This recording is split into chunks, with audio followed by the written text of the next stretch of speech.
Welcome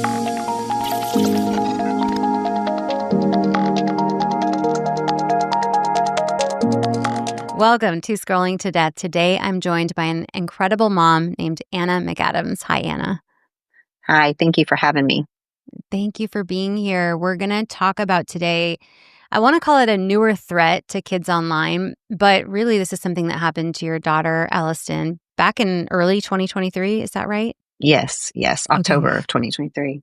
October of 2023. Okay, so this threat that we're going to talk about has only gotten more prevalent. We are referencing and going to describe today the issue around AI deepfake nudes. Can you tell listeners, Anna, what happened to your daughter when she was just 14 years old? Sure, yeah. So we woke up October the 1st of 2023 to her phone going off where her friends were sending her pictures that were circulating her high school.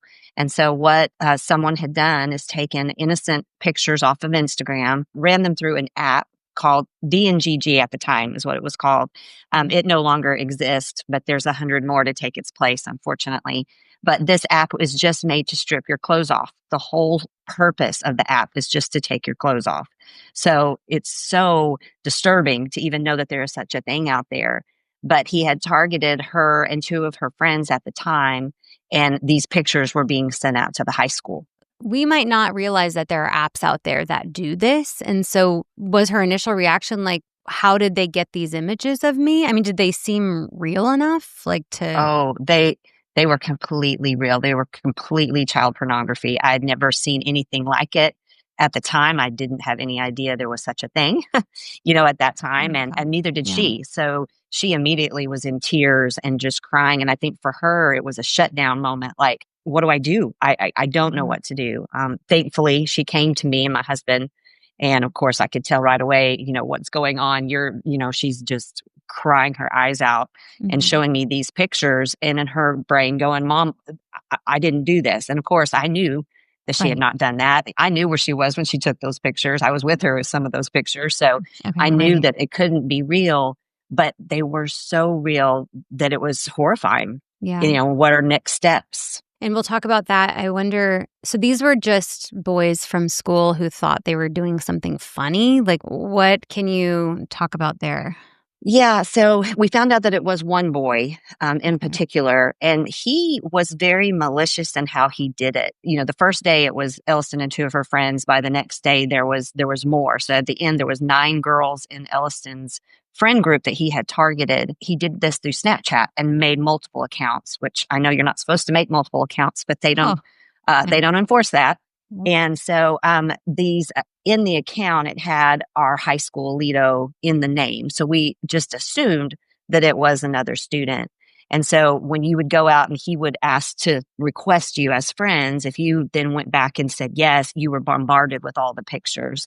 And so people started saying, why are you doing this to the girls? Trying to ask him what his meaning behind it was. And his was, I want to ruin the girls. I want to go out with a bang. It was very threatening. And so it wasn't just a funny little, I'm just going to make some photos and it's funny. He was actually maliciously targeting them and trying to hurt them. Snapchat in their terms of service says that they don't allow nudity on their platform, especially nudity of children, child sexual abuse material, which is illegal. Was there any help from Snap in getting these images down or stopping this from happening once you found out? No, and we were never actually able to get a hold of them. So on the app, you have to fill out the intake form. And so there's not a phone number, there's not an email, it's an intake form. So all the parents filled it out multiple times. We even got a warrant from our local sheriff to try to get the images taken down, and they never responded to us. Snapchat never responded to the police warrant for child sexual abuse material on their platform. Okay. We've, through this whole process, have never heard from them, not one time. So it's been, with all the publicity, all the interviews, podcasts, everything that we've done, they've never reached out. So it's been really disturbing. Anna, I've sat in the courtroom and listened to Snapchat's attorneys say, we work with law enforcement. We respond promptly to subpoenas. But then you have people like you and actual law enforcement officers who have told me time and time again that they're either very delayed in responding or sometimes just don't respond at all. It's disturbing is the right word. Yeah, that's what we were told when the sheriff did the initial warrant. They were like, don't expect to hear anything. I'm sorry, but we never hear back from them. You never hear back from Snapchat. Ugh. The law enforcement never hears back from Snapchat. Okay. Those images stayed up until we actually got to our state representative, our state senator, Ted Cruz, and he was the one that actually got those 2 accounts taken down. So, but also they were requested to make sure that they weren't shared anywhere else, and they never responded to that part of it. Though they said they took down the accounts, they can very easily find out how many times they were shared and with whom and that kind of thing. Snapchat only took down his accounts once Senator Ted Cruz called Snapchat. Mm-hmm. And asked them to. Okay. Sorry, I'm just so bothered by Snapchat. Okay. Was Snapchat the only platform where they were shared, or were they shared on other platforms too? We don't know. The only ones that were sent to us were done through Snapchat, but I'm sure there are other platforms where they were shared. I mean, her school's 2,400 students. And a threat here, I mean, we have to talk about Apple too, because, and this is something that I'll send you the interview once it's out on Thursday, or the episode we're doing on Apple. But this child, the boy that did this, has the images or could have the images stored in his iCloud account or on his phone. Other children could have saved those, snapshotted and saved those photos to their phones. It uploads to the iCloud. Now we have known child sexual abuse material in the iCloud, which means those kids can re-upload it and re-traumatize victims. Apple knows this is happening and has refused to detect known child sexual abuse material in the iCloud and remove it. And so that's something that we're putting direct pressure on Apple to do, because they don't need to scan all of our photos in order to find images that they know are out there and that are known child sexual abuse material. So there are decisions that these companies could be making to protect children, obvious ones. Respond to police warrants, take down child sexual abuse material. These are obvious things to us normal people, but apparently to billion-dollar companies, that's not their priority. It's just very disappointing. So do you want to share what happened from there? So the images were shared, the girls found out, what happened with the boy who was doing this? Did the girls get any justice around this? So that week was really hard. It lasted from that Monday morning to Friday, and the girls didn't want to go to school. Not only are their images going out and they feel ashamed to walk the halls, but now he's saying, I want to go out with a bang, like he's threatening them. So it was very hard, and school didn't know what to do with it. Police didn't know what to do with it. They didn't really take us serious either. It wasn't until we as parents just were up there at the school, and, every day calling, just really putting pressure on them to try to find out who this kid was. And then on Friday of that week, he made the mistake of going online and sending out the pictures through the school Wi-Fi. And so when that happened, the IT department was able to find out who he was. Wow. Now, so we did locate who he was, which we were very thankful for. But in that, because he was a minor, we didn't get to know who it was. And we didn't get to know if they were going to even do anything to him. Right. So after more pressure on the school, they did suspend him. And we assumed who it was based on the fact that this kid wasn't in class anymore the following week. But they took the stance that was like, well, we have to protect him, and not really addressing that the girls just didn't want to even come back to school and show their face. These pictures are going to be out there for the rest of their life, because they say nothing comes off of the internet. So the girls are just devastated. And like I said, these pictures, if you were a predator and you were just looking for child pornography, you would not know the difference between a real image and what these images were. I mean, every teenager shares images of themselves online, especially Snapchat. It's meant for you to take pictures of yourself. Are the girls now scared to do that? Are they worried about their identity being out there now? Now they're better about it, now that we've had 2 years in between what happened. But they still all are very aware of the fact that, they're getting ready to start applying for colleges, and, colleges could find these images if they looked hard enough. And so, that fear is always going to be there for the girls. When it first happened, 3 of the girls just transferred schools, wanted to go find a school that they felt would be more, that would protect them more. Wow. And then the other girls, Elliston got off of every social media platform. She really went to the extreme and just Mhm. got rid of all of it. But the hard part is that because Snapchat is the only tool that they use to communicate, she felt completely isolated. And at that point, that was not what she needed. She did not need to feel isolated. She needed the support of her friends. And so she got back on Snapchat, but we locked it down, Yeah. completely. And so now with social media, she's on Instagram again, and she's on Facebook. She's very, very particular about who she follows and who she lets follow her. Yeah, she learned the worst way. And the point about Snapchat being the only place where kids communicate, I was just messaging with a mom this morning, and she's like, I'm trying to hold out on my 13-year-old getting Snapchat, but he can't communicate with anybody. And it can't be our only option that we have to give our kids access to something that like quick add strangers to them that has an algorithm, the spotlight feed that on my test accounts shows me suicide content constantly, or like videos inside of a strip club. Like this is should not be the only option, but it is, and I get it. That left out, not being able to be involved in any conversations with your friends if they literally won't text you or use another platform. I think the only solution for me is like society-wide, parents everywhere being like, we don't accept this, so we're all going to restrict those bad platforms, and so that all of the friends are doing something safer. That's what I advised the parent this morning. I was like, just maybe start by talking to the other parents of your kids' friends. Maybe they too are like, I hate Snapchat. And if you all restrict it, maybe that will be easier. But easier said than done, right? It's hard. Oh, it is. And I don't know a parent that likes Snapchat. I know. That's right. At all. It's the creepiest app. They know all their locations. Just the whole premise of it is just nobody likes it.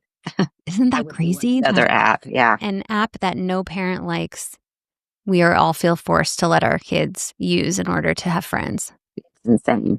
Is that all that happened with this boy? Is just a suspension? We went to the school board. We asked them to permanently not let him return to school because of what he did.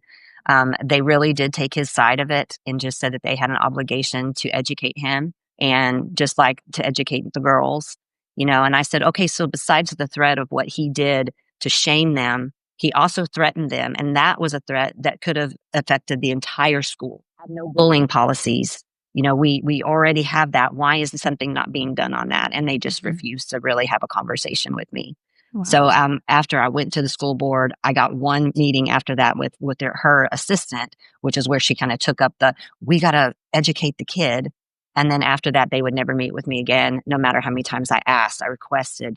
And really what my request was can we go in and do some kind of training, something that would help students know what it is, parents, staff, because they, at that point, didn't have any kind of verbiage in our student code of conduct that would address AI specifically. So they wouldn't look at it as anything at all, even though it could have been, it was bullying for sure. It was inappropriate images that were shared without consent. They would not look at it at all. And so it's been a battle with our school board to this day that they still won't have anything to do with it. And what happened there. I'm so sorry. That's devastating. I really feel like schools could do generally across the board a better job taking some responsibility here for the education piece and the awareness piece with the kids and the parents. And we're just trying to work together through this hard time of new technologies. And with the AI thing, now it's not just static imagery. It's like they could make videos out of these photos, very realistic. Yeah. Child pornography videos. Yes. And, I wonder what you've learned since then regarding the prevalence of this. Like, was this an edge case? Do you feel like this is happening to a lot of kids? Yeah, I think it's happening every day. I get people that are calling me constantly and asking me, what do we do and where do we go from here? Schools aren't addressing it at all. So it's crazy that they have all these AI regulations and stuff for cheating, but they don't cross over to the part about, the bullying and the AI deepfakes. and that kind of thing. So even law enforcement, when this happened, didn't know what to do with him. They were like, we know he's committed a crime. We know that's wrong, but because we don't have any laws that address AI specifically as pornography, they could not charge him with anything more than a Class A misdemeanor. And he got probation, and it'll fall off his record. When he turns 18, no one will ever know that he did this. Mm-hmm. You didn't make progress with the school. We didn't feel like we got justice regarding the criminal, the perpetrator of this. But you kind of went on a journey and went above all of this and were able to, take some action in the legislative space. And you made huge strides there. Can you tell me about kind of what you learned and what you were able to do to protect other kids? Yeah. So, watching Elliston, who is my happy child, we laugh about that, but we say she came out of the womb happy. Yeah. And she loves people. And once this happened, I really watched her kind of go inside herself, which is not like her, and just walking in fear. She's like, Mom, I'm afraid to walk down the halls. If somebody sees me, I don't know if they've seen the new pictures. I feel like everyone's seen them, and then watching her friends as well, just switch schools. I'm thankful that they had each other, but there are a lot of kids that don't. And so we hear these stories every day of kids that commit suicide over something like that, don't feel like they don't have anybody to talk to about it. And so we're working with a family right now with special needs. He's autistic and nonverbal, and they did it to him. It took 6 months for them to be able to get out of him what had happened. And it was nude deep fakes with him as well. So it's happening to everyone. Mm-hmm. And so, talking to law enforcement and then just saying, what, there's really not anything we can do because we don't have a law. So at that point, I'm like, okay, well, we've got to have a law. How do we do that? And so, and I didn't at that point have any idea kind of what that process would be, mm-hmm. how long it would take, what it would take. And mm-hmm. so I called our local rep here, state rep, and had a great conversation with his office. But he was like, no, here in Texas, we don't meet again for 2 more years. And I'm like, we can't wait for 2 years. It's got to be bigger. And so, he started me on a journey of like, go talk to the sheriff's department, find out verbiage wise what they would want, get back to me. We will talk about it, what we can do at the state level, but it's going to be a while, the reality of that. Mm-hmm. And so at that point, I'm going to go higher. I'm going to see how far I can go with this.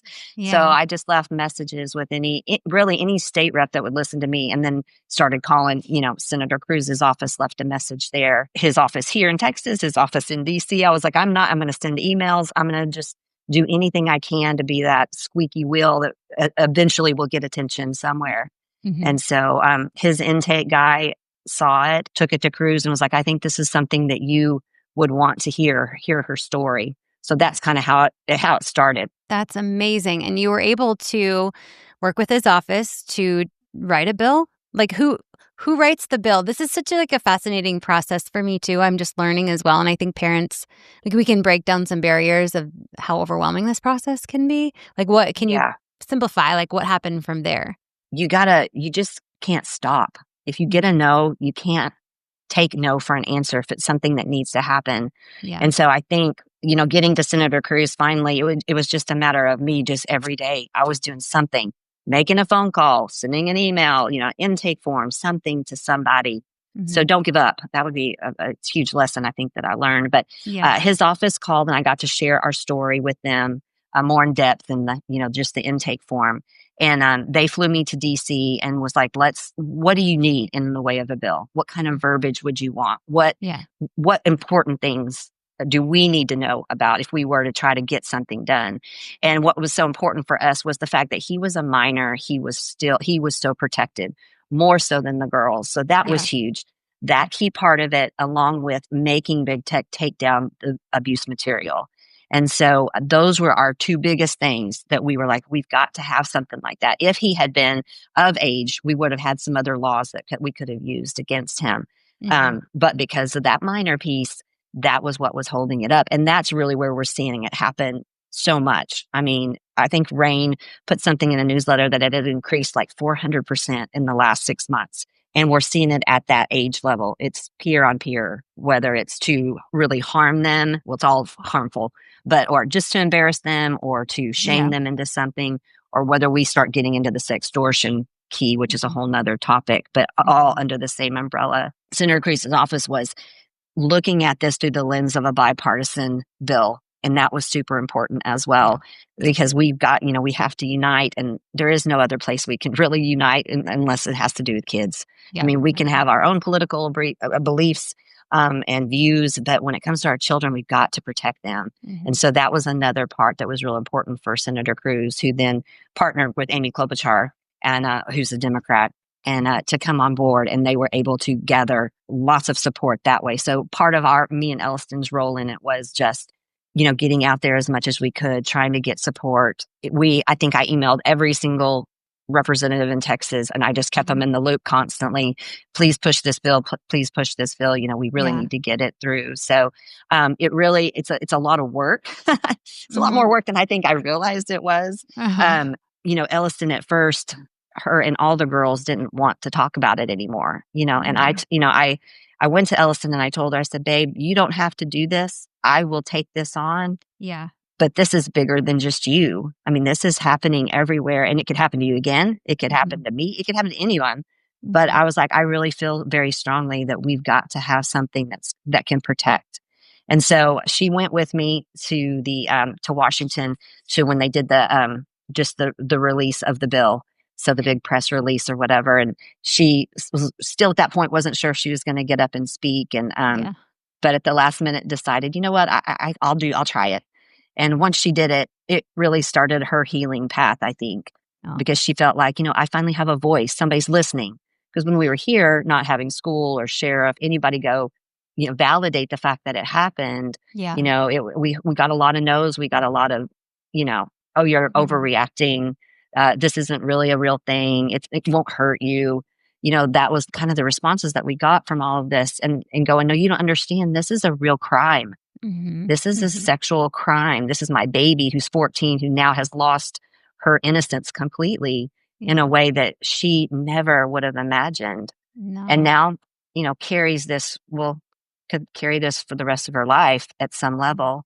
But now she feels empowered. I mean, we've been able to do so much and really meet so many other people in this process and be able to help, like, this is what you do when it happens, and that kind of thing. Yeah, which I want to get to advice for parents next like that. But I just teared up there because it's all about sharing our experiences, even if they are difficult, to warn other parents to join together and advocate against these threats to our children. And these conversations are really hard for, parents who've lost kids or kids who've been sextorted and so completely get the discomfort and kids feel embarrassed and all of that. And I just am so grateful to families like yours who are able to push past that and realize that even if one person hears it, that can, advocate with you or make a safer choice, or, it could get through to some of these boys or kids that are doing this to other children and really help them to see the ramifications of their actions. Because a lot of these online things that kids are doing to each other, they don't realize how bad it really could be. And so I'm so grateful to you and your family for doing this. I know it's hard. I want to move to advice for parents.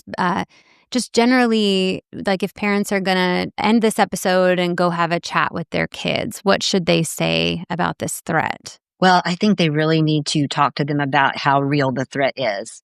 And it's so easy to do. And so they've got to have those talks before instead of after. So I have tried my parenting life to be a proactive parent, not a reactive. And in this situation, it was all reactive. And there was no preparation. There was nothing there. Right. It's just happening so quickly. So if parents can have age-appropriate conversation about what it is, and even what sextortion is, but the ramifications of what it is, and open up that line, that will help your child if it happens to come and talk. Because that was the biggest thing that we've heard, is that these kids, especially if they've taken their life, is they didn't feel like they could go and talk to anybody. Yeah. And so that's another thing that, I have parents urge your school to have that conversation too. I mean, let it start at home with you, so that there's that bond that's built, that, the kids feel like they can really talk about anything with you, because that's so important. But then also encouraging it at the school level as well, so that this is not a hidden thing anymore. You bring it to light, you shed light on it, and then that's where you get healing. That's where you get protection. And that's where kids will think twice Mhm. before they do it, and hopefully not do it at all. If it does happen, go to your local law enforcement, go to the schools right away. The Take It Down Act is now a law. And what it does is it's a felony charge now. And so AI deep fakes are considered child abuse, and it is pornography, and it is written in there with that language. So they can use the Take It Down Act to pursue, even if the student is underage as well. And then big tech is required to take down the material within 48 hours. That is after a police warrant, or it's after like a parent contact? How do we make sure they Parent contact. It Parent can just be by the time that if that intake form that I did at Snapchat, just as a parent, they should have taken the material down within 48 hours. Somebody should have gotten that intake form and taken it down. And if they don't, they can be sued. That's the point of it, right? So that's what we're working on. They could be charged as well, yes. But we're working with the FTC and working with some other apps that will track and then put pressure on them to take it down. Okay. Never ending process, huh? No. Okay. Great. And so contacting law enforcement if this does happen to your child. Anything else they should think about doing? I know there's the Take It Down service by the National Center on Missing and Exploited Children. I can include a link to that. And that's a national organization that offers tech that can help you get child sexual abuse material off of the internet. And it's not 100% perfect, but it helps to identify it and get it down. Yeah. Then organizations like RAIN too, they have services as well. There are organizations that can help with that too, but I'd also encourage schools to put in the student code of conduct, address AI specifically, so that these schools can't skirt around what happens and say, no, we're not going to go there with it. But it happened again a couple of weeks ago locally here with a girl that's at Elliston School. The other girls that it happened to are pressing charges. They're too afraid to. And so the fear behind it, I don't understand that exactly, but we've got to stand up as parents. We've got to stand up and support our kids. And our kids need to know that when something like this happens, it's not their fault. No. They didn't do that. There's got to be those open conversations. And, this little girl doesn't want to tell her dad, which completely blows my mind, which is totally everybody handles the situation differently. Yeah. But I feel like if we're having more of these conversations, all in pursuing parents doing this, then both parents are going to start being more involved in these situations as well, which needs to happen. Yeah. And so the conversation's probably the most protective factor on all ends. But is there anything else? This is such a crazy crime because it's like we make choices as parents to try to protect our children from harm. And for something like this, would you recommend delaying their use of social media, putting photos of themselves online? Is there other ways that we can protect them? Any other steps that you would recommend parents take? Well, I would say don't let them have it. Right. I mean, but I did. And when, so it's hard, like we talked about earlier, where now as teenagers, this is the way they communicate. I mean, it is like pulling teeth to get Ellison to actually call somebody or to text. She's like, Mom, we just don't do that. Now because of what's happened to her, she has really locked her own self down. But as parents, put it off as long as possible. Find other ways to get your kid outside to play and not just that they're being on a device. My son and daughter-in-law have chosen, because of all of this, they have almost 2-year-old, my granddaughter, and they don't put her picture anywhere on social media. And so, which is hard for me as I want to be I want to brag and show the picture, but I totally understand because these apps can even they're taking babies and doing things to babies' images as well. So we have to be so vigilant about who we're letting see our pictures, who we are letting on social media, who we're following and that kind of thing. So, and because it's growing so fast, we have to really be, well, I said proactive earlier, but just really on our social media with our kids. We have to join them. If we're going to let them be on there, I have a Snapchat account.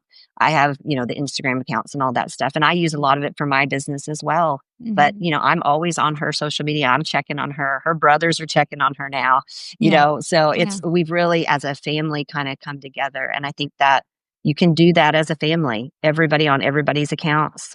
Yeah.